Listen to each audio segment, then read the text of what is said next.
Plan दिखाने के एक दिन के बाद जब अमित ने राहुल को कॉल किया तो सबसे पहले तो राहुल ने उसका कॉल रिसीव ही नहीं किया। अमित ने फिर से एक दो बार और कॉल किया और जब एक दो बार और कॉल आया तो फाइनली राहुल ने कॉल रिसीव किया।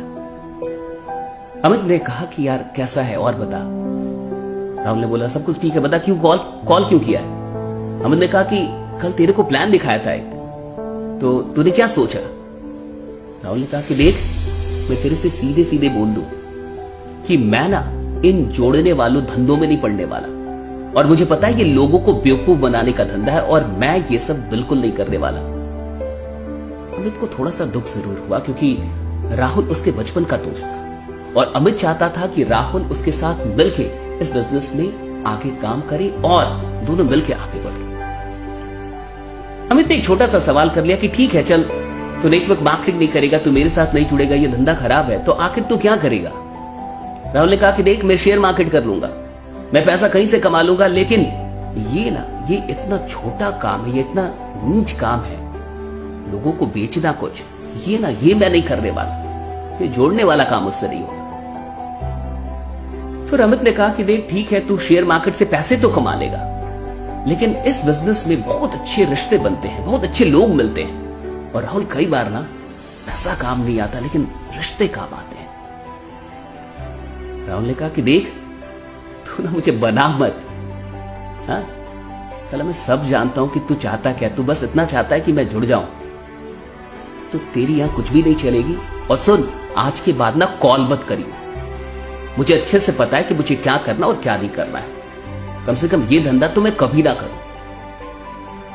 और तू लोगों की बात कर रहा है, नेटवर्किंग के लोग कितने स्वार्थी होते ना, तू मुझे मत बता, और तुम सब लोग सिर्फ पैसों के लिए काम कर रहे हो।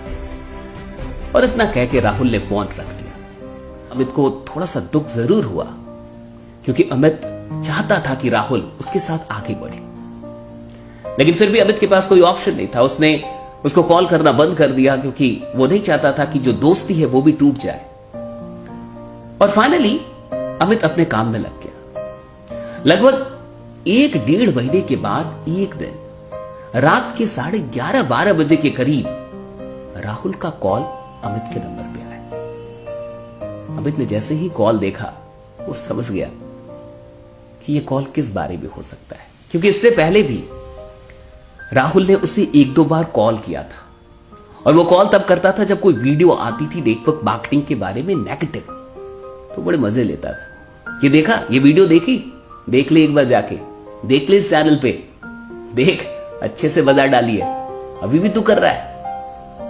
तो अमित समझ गया कि फिर से कुछ ना कुछ यही मामला होगा, लेकिन फिर भी उसने कॉल रिसीव किया और जैसे ही कॉल रिसीव किया राहुल थोड़ा सा घबराया हुआ महसूस हुआ। मामला कुछ और था। राहुल की आवाज में एक गड़बड़ाहट थी और उसने कहा कि अमित सुन, अभी मैं इस हॉस्पिटल में हूं और मेरी मां को ब्लड की जरूरत है, मेरी मां बीमार है और अचानक से अभी ब्लड चाहिए और हमें मिल नहीं रहा और ये बी नेगेटिव ब्लड है। अमित ने सीधे कहा कि देख तू जहां है तू जल्दी से मुझे एड्रेस भेज और तू टेंशन मत ले, हम 10 से 15 मिनट में वहां पे पहुंच जाएंगे। वैसे तूने जो हॉस्पिटल बताया मुझे पता है वो कहां पे है, फिर भी तू एक बार लोकेशन भेज दे। अमित ने तुरंत इस मैसेज को अपने ग्रुप में अपने लीडर्स के बीच में सर्कुलेट किया, ऐसे भेजा और 5 मिनट के अंदर एक बंदा मिल गया जिसका ब्लड नेगेटिव था। 10-5 लोग तुरंत हॉस्पिटल में पहुंचे 10-15 मिनट में। वहां पे राहुल काफी दुखद, और जब ये सब लोग वहां पहुंचे और कहा कि ब्लड मिल चुका है, ये ब्लड दे, राहुल अंदर से तो बड़ा खुश था, लेकिन उसे कुछ समझ में नहीं आ रहा था कि वो क्या बोले और क्या ना बोले। फाइनली वहां पे उसकी मां को ब्लड मिल गया और कुछ देर के बाद अमित और उसके सारे दोस्त वहां से चले गए। अमित ने जाते जाते राहुल से यह कहा कि देख अगर कुछ भी हो तो हिचकना मत, मुझे फ्रैंकली बताना, कहीं भी कोई भी जरूरत हो तो मुझे फ्रैंकली बताना, हम तेरे साथ हैं।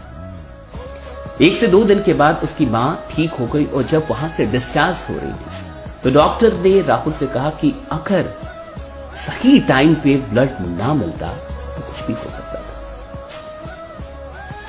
राहुल अंदर ही अंदर रोने जैसा था। और जब वो घर पहुंचा तो रास्ते भर में वो सोचता रहा कि वो अमित के बारे में क्या सोचता था, वो नेटवर्क के लोगों के बारे में क्या सोचता था। जब वो घर पहुंचा तो उस रात उससे रहा नहीं गया और उसने अमित को कॉल किया। जैसे ही अमित ने कॉल उसका देखा, उसने रिसीव किया और उसने सबसे पहली बात यही पूछी कि और बता मां कैसी है। राहुल ने कहा कि सब कुछ ठीक है, मां घर आ गई है, ठीक हो गई, सब कुछ बढ़िया है। राहुल को कुछ समझ में ना आया, फिर भी राहुल ने कहा कि देख सब कुछ तो ठीक है लेकिन बस एक चीज ठीक नहीं है। अमित ने कहा क्या क्या प्रॉब्लम बता। कि तूने मुझे अभी तक जोड़ा नहीं। यार क्या फालतू की बात कर रहा है, तुझे ये काम नहीं कर रहा है। और तू ये मत सोच कि हम लोग ब्लड इसलिए देने गए थे या सहायता हम लोगों ने इसलिए की कि हम चाहते हैं कि तेरी जुआनी हो जाए, ऐसा बिल्कुल नहीं है। राहुल ने कहा कि क्या यार, ऐसा मत सोच कि मैं जिंदगी भर नेगेटिव ही रहूंगा।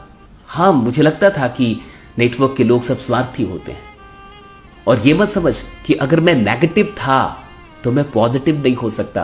और अभी तक तूने पॉजिटिव लोगों को टीम बनाते हुए देखा है, अभी तूने नेगेटिव लोगों को टीम बनाते हुए नहीं देखा। ये वो राहुल नहीं है। मुझे जोड़ ले यार, मैं भी चाहता हूं इस परिवार का हिस्सा बनना, मैं भी चाहता हूं ऐसे लोगों के साथ रहना। और सुन, मैं दिखाऊंगा कि टीम कैसे बनती है। ये सारी चीजें हो गई और वाकई फिर राहुल अमित के साथ जुड़ा। और आगे क्या हुआ ये तो कभी और। लेकिन ये कहानी आपको कैसी लगी, ये घटना आपको कैसी लगी, मुझे कमेंट करके जरूर बताइएगा। और मैं आपसे कहना चाहूंगा, अगर आप नेटवर्क मार्केटिंग से नहीं जुड़े हैं तो एक बात हमेशा याद रखिएगा कि नेटवर्कर स्वार्थी नहीं होते। अगर यहां पे पैसों की बात होती है तो इसका यह मतलब नहीं है कि ये सिर्फ पैसों के लिए काम कर रहे हैं। नेटवर्क मार्केटिंग में आपको जीवन के बेहतरीन रिश्ते मिलते हैं, कुछ ऐसे रिश्ते जो खून के रिश्तों से भी बड़े होते हैं। और जिन लोगों को भी ऐसा एहसास है, प्लीज आप कमेंट करके जरूर बताइएगा। और इस कहानी को, इस वीडियो को सिर्फ अपने तक मत रखिएगा, और भी लोगों तक पहुंचाइए। बाकी मैं ऐसी ही और भी कहानियों के साथ आगे आपको मिलता रहूंगा। बने रहिए, जमे रहिए, क्योंकि आपका जीतना सुनिश्चित है। Thank you so much.